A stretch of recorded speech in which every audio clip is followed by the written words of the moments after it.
The Great Smoky Mountains have so much to offer a performance sports car.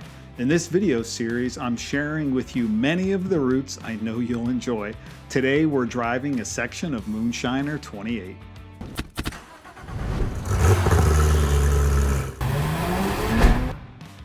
Hey everyone, this is Andy, founder of RS Xperience and professional performance car rally driver, sharing amazing drives, technical drive tips, car gear, and stories from amazing people who share my passion for fast cars. The Moonshiner 28 has built itself a reputation as one of the great must-drive roads of western North Carolina in the Great Smoky Mountains. As the Tail of the Dragon becomes more and more popular, you'll love this route as it offers a comparable road with far few users. And the bonus, there are sections of this road where it shares like a highway, so the speed limit is 55 miles an hour. Okay, enough of that. Let's get on with the drive. So here we've just crossed over by the basin of Fontana Dam, and we're actually heading west to east on 28. So you climb up because you were down, kind of along the river. So you're climbing up here so you can see a little bit of leaves on the road here. Although they were crushed and it was dry, thankfully, we're kind of coming up the road. What I like here is this is really smooth pavement. These are really nice sweeping turns. As we come up and we begin to crest to the top of the hill, we're getting close to Fontana Village. So when we get up here, we kind of need to back it down a little bit. There's a little gas station coming up here on the right. Can be a little congested. So you'll see us kind of pull back a little bit on our speed as we go through this area. It's not very long. You just need to be patient for probably what amounts to maybe a half a mile. And then we kind of crest at the top of this hill. And then this next section will be going downhill. And there's going to be a few twisty curves here on the downside. So this gives you an area, kind of catch your breath, be safe, and then we can get going again. And so you'll see that here. You see the sign there that talks about, kind of the going downhill. So now you'll see us begin to pick up the speed again. As always, I know I'm redundant here for you guys that have been watching my videos, is eyes are up looking around this bend, all the way around to the left, then to the right. And the key here is about, having your eyes up and looking way ahead and making sure that you brush the brake to settle the front nose of the car as you begin the turn. And then as you get into the turn, you can start accelerating on the throttle, maybe a brush of the brake.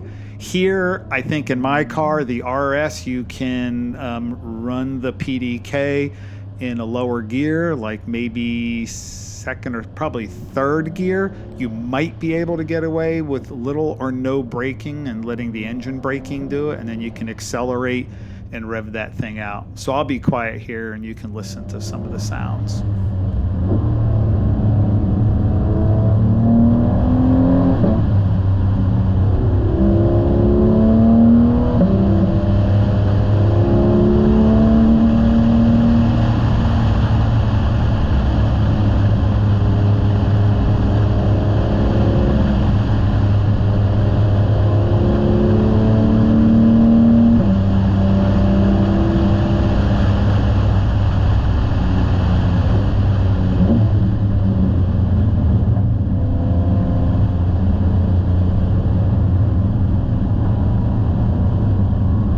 So today's video covers about 15 miles of Moonshiner 28 from just east of the Fontana Dam Basin to where the road opens up to a 4-lane divided highway. Like I said, it's about 15 miles.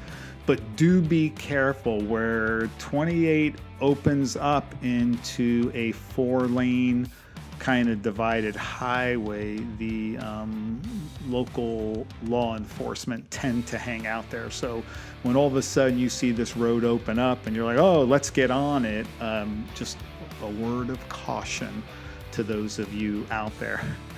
So as I may have explained before, Moonshiner 28 starts off at US 129 by Tail of the Dragon in Deals Gap, and then winds its way 103 miles southeastward through Franklin and Highlands, North Carolina. And then it actually goes through a short section of North Georgia before it cuts into South Carolina, finishing up in the small town of Walhalla.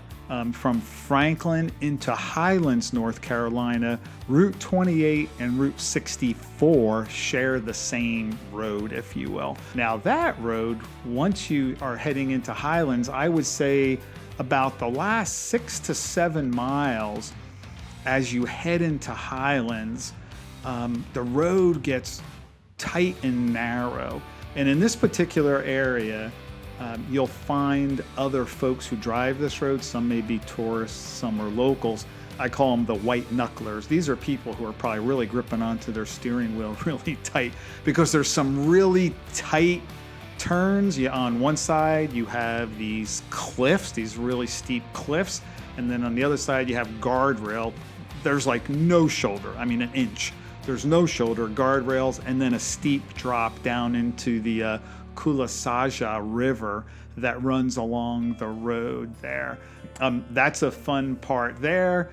It's a beautiful ride. And then as you head out of Highlands, you'll head down to North Georgia. It gets twisty and turny again. It's really nice south of Highlands.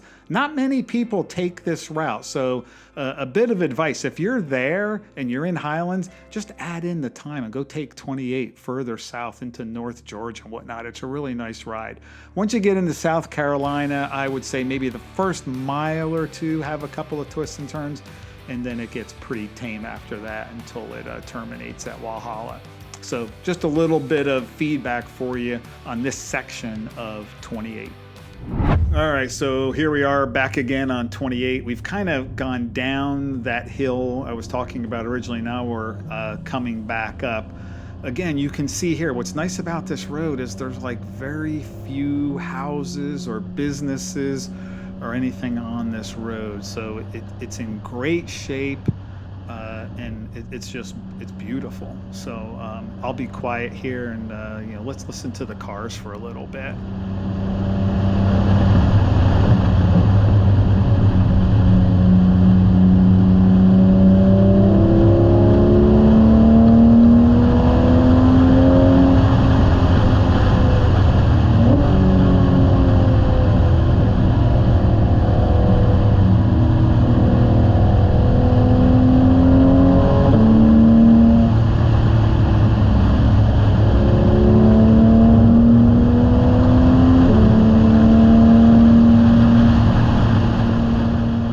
So we're still climbing up a little bit, and as you can see, you can kind of feel the rhythm here as the car, we just kind of sweep to the right, to the left, to the right, to the left as we're going up along the side of the mountain here.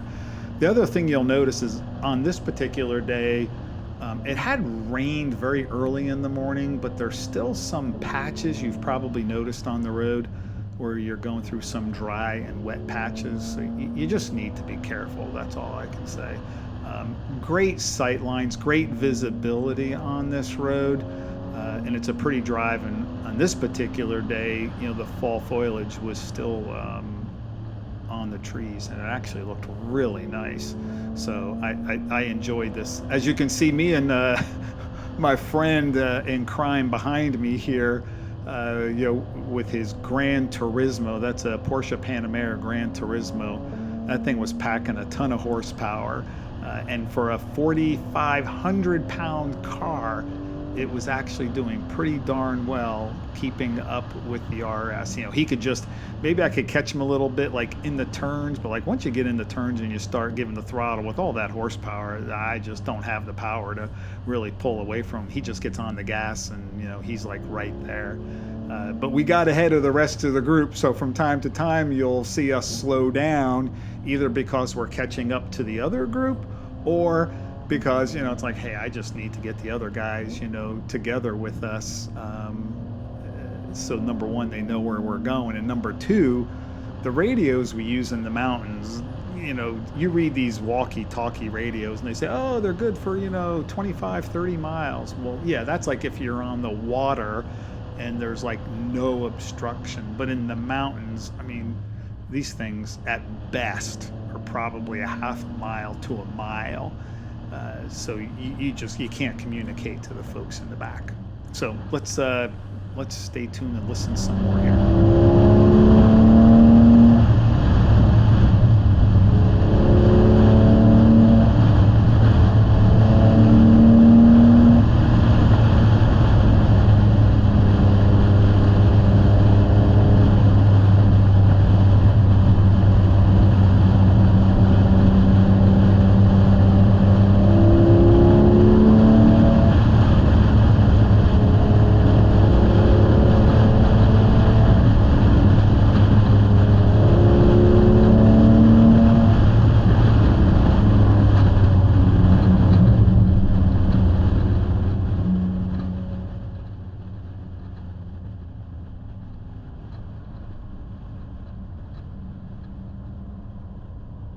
So I hope you enjoyed this.